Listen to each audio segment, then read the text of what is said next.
ये अल्फाज एक माँ के हैं जो अपने बेटे की तकलीफ बता रही हैं। सोचें जरा, कैसी अजियत होगी वो, ऐसी कि जिसे सुनकर ही रूह कांप जाए। और तकलीफ का आलम यह था कि तेज बुखार में वो बच्चा कहता था कि मुझे बारिश में सोना है।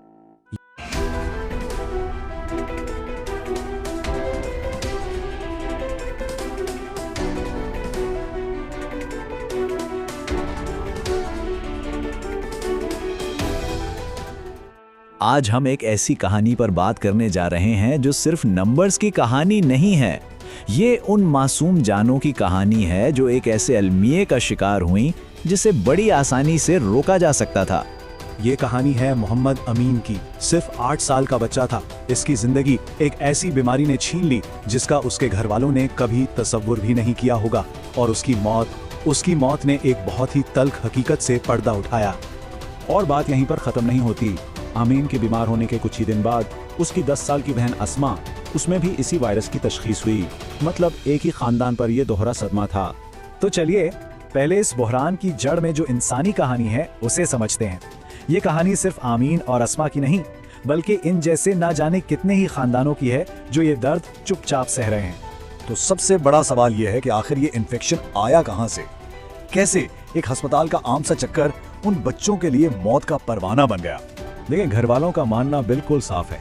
वो कहते हैं कि इसका ताल्लुक किसी तर्ज जिंदगी से नहीं है। उन्हें पक्का यकीन है कि ये सब तोनसा के एक सरकारी अस्पताल में हुआ, इलाज के दौरान इस्तेमाल की हुई आलूदा सुइयों से। और ये तबाही फैलती कैसे है, ये समझना बहुत जरूरी है। तरीकाकार बहुत सादा है, लेकिन इतना ही खौफनाक भी। एक मरीज को इंजेक्शन लगता है, वही सिरिंज फेंकी नहीं जाती और फिर वही आलूदा सुई किसी दूसरे मरीज पर इस्तेमाल हो जाती है। बस वायरस एक से दूसरे में मुंतकिल हो जाता है। ये इतनी मामूली सी गफलत है जो जिंदगियां तबाह कर देती है। और सबसे अफसोस की बात यह है कि इसे रोकना कितना आसान है। अफसोस की बात यह है कि आमीन और अस्मा की कहानी कोई एक वाकया नहीं है। ये तो पाकिस्तान में फैले एक बहुत बड़े, एक पोशीदा बहरान की सिर्फ एक झलक है, जहां HIV खामोशी से अपनी जड़ें फैला रहा है। तो सवाल यह है कि यह फैल क्यों रहा है। इसकी कई वजूहात हैं। अस्पतालों में एक ही सिरिंज का बार बार इस्तेमाल, गैर महफूज तिब्बी तरीके, मंशियात इस्तेमाल करने वालों का एक ही सुई को शेयर करना, और फिर आगाही की कमी की वजह से गैर महफूज जिनसी ताल्लुकात, ये सब चीजें मिलकर एक खामोश वबा को हवा दे रही हैं। और जब हम इस मसले की तह में जाते हैं ना, तो पता चलता है कि ये सिर्फ एक वायरस का मसला नहीं है।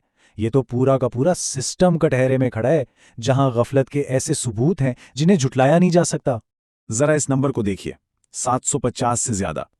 ये 2019 की बात है। सिंध में 750 से ज्यादा लोग, जिनमें अक्सरियत बच्चों की थी, HIV से मुतासिर हुए। और वजह सिर्फ एक थी, आलूदा सिरिंजें।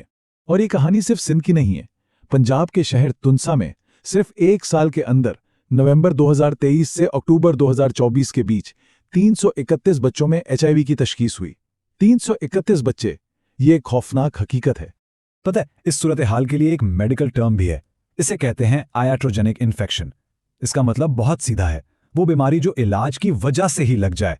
यानी मसला बीमारी में नहीं, मसला इलाज करने के तरीके में है। और ये सब सिर्फ बातें नहीं है। एक खुफिया तहकीकाती रिपोर्ट में यह सब कुछ डॉक्यूमेंटेड है, यानी सबूत के साथ रिकॉर्ड किया गया है। इस रिपोर्ट से क्या पता चला कि सिरिंजें बार बार इस्तेमाल हो रही हैं, मेडिकल वेस्ट को सही से ठिकाने नहीं लगाया जा रहा, और तो और गैर तरबियत याफ्ता लोग इंजेक्शन लगा रहे हैं। तो बात घूम फिर कर वहीं आ जाती है कि ये एक ऐसा नुकसान है जिसे रोका जा सकता था। ये वो इंसानी कीमत है जो एक टूटा हुआ, एक नाकाम सिस्टम वसूल कर रहा। तो समझने की बात यह है कि असल मसला वायरस है ही नहीं, असल मसला है गफलत, लापरवाही और एहतिसाब यानी अकाउंटेबिलिटी की कमी, जो इस वायरस को फैलने का खुला मौका दे रही है। आखिर में अस्मा के ये अल्फाज, वो मुझसे लड़ता था लेकिन वो मुझसे प्यार भी करता था। ये मासूम से अल्फाज हमें याद दिलाते हैं कि इन नंबर्स के पीछे, इन आदादो शुमार के पीछे असल इंसान बसते हैं, असल रिश्ते हैं और एक हकीकी नुकसान है। ये एक बहन के अपने भाई के लिए यादें हैं। अमीन और अस्मा की ये कहानी सिर्फ एक अफसोसनाक वाकया नहीं है, बल्कि ये एक वेकअप कॉल है, एक संगीन वार्निंग है।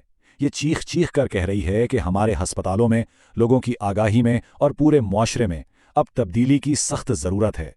और आखिर में ये सवाल हम सबके लिए है, एक ऐसी गलती जिसे इतनी आसानी से रोका जा सकता है, उसकी वजह से आखिर मजीद कितनी मासूम जानें ज़ाया होंगी।